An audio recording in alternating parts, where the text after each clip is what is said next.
संदीप और गीता के परिवार वाले आज बहुत खुश थे। दोनों परिवार वालों को आज सुकून की सांस मिल गई थी और दोनों प्रसन्न थे कि चलो 4 साल के झगड़े से और रोज़ रोज़ की झंझट से मुक्ति मिल गई, क्योंकि संदीप और गीता को तलाक के पेपर कोर्ट से मिल गए थे। यानी अब उन दोनों के रास्ते अलग अलग हो चुके थे। विवाह को 10 वर्ष हो गए थे, उसमें से 6 वर्ष ही तो साथ रह पाए थे। 4 वर्ष तो तलाक की कार्रवाई में ही लग गए। गीता के हाथ में दहेज के सामान की लिस्ट थी और संदीप के हाथ में गहनों की लिस्ट। कोर्ट ने संदीप को आदेश दिया कि वह 10 लाख रुपए की रकम गीता को एक साथ देगा। इसके साथ ही संदीप और गीता दोनों एक ही टेम्पो में सवार होकर घर गए थे, क्योंकि दहेज का सामान गीता को पहचानना था और गीता लगभग 4 वर्ष बाद आज वापस अपने घर गई थी। आखिरी बार वह अपने घर गई थी, उसके बाद उसको कभी नहीं जाना था। गीता की माँ और संदीप साथ में थे। संदीप घर में अकेला रहता था, उसके परिवार वाले सभी गांव में रहते थे।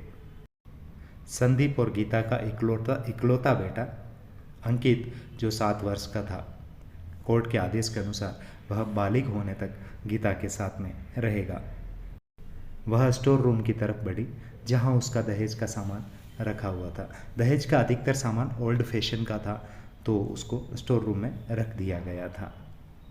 अब सामान भी ज़्यादा नहीं था, लेकिन फिर भी क्योंकि घर वाले सभी मजबूरी में साथ हुए थे, ये प्रेम विवाह था और आखिर इस प्रेम विवाह की जोड़ी को किसी की नज़र लग गई।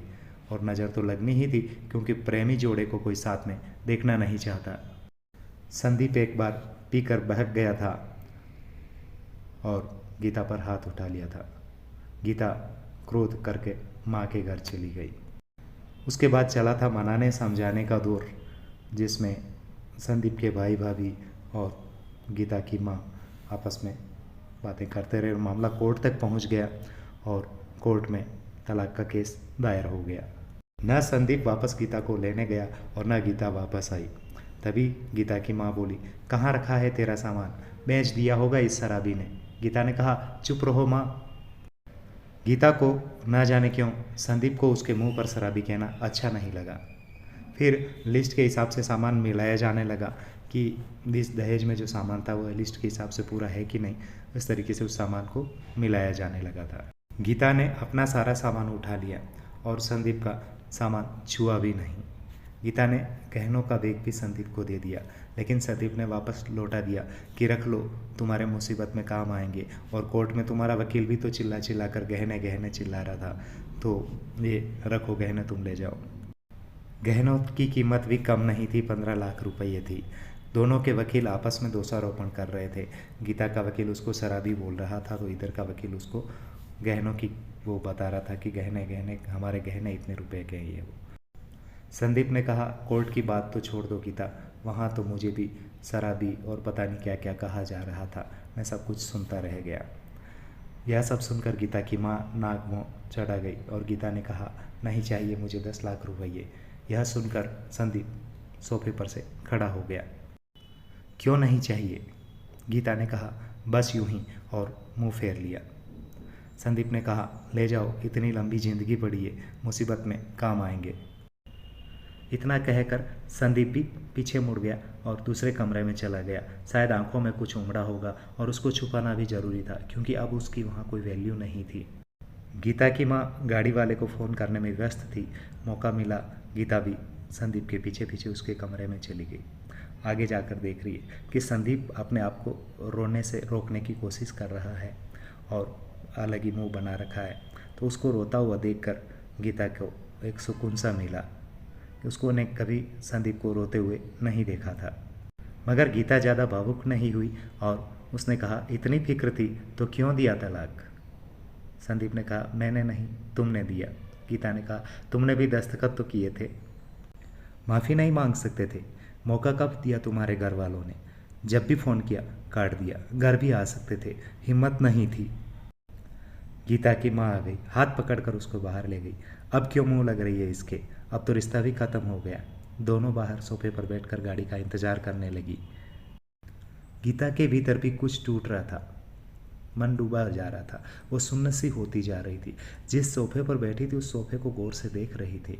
कितनी मेहनत से कैसे कैसे करके पैसे बचा करके उसने और संदीप ने ये सोफ़ा खरीदा था। इस सोफ़े के लिए पूरे बाजार में घूमी थी, तब जाकर के एक सोफ़ा पसंद आया था।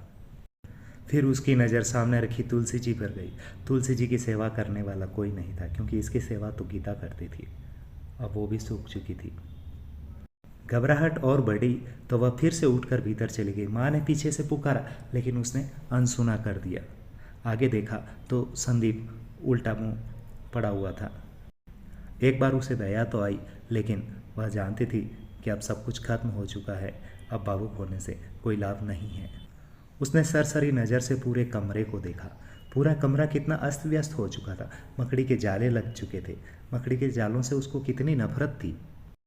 फिर उसकी नज़र कमरे में चारों तरफ गई। चारों तरफ जो पिक्चर फोटो लग रहे थे उसमें किस तरह से वो संदीप के साथ लिपट कर मुस्कुरा रही थी। कितने सुनहरे दिन थे। तभी माँ आ गई और उसको पकड़कर फिर बाहर ले गई। बाहर गाड़ी आ गई थी। गाड़ी में सामान डाला जा रहा था। गीता सुन्न सी बैठी हुई थी। गाड़ी की आवाज़ सुनकर संदीप बाहर आ गया। अचानक संदीप कान पकड़कर नीचे बैठ गया। बोला, मत जाओ, माफ़ कर दो, मत जाओ, माफ़ कर दो। यही शब्द सुनने के लिए गीता 4 साल से तड़प रही थी।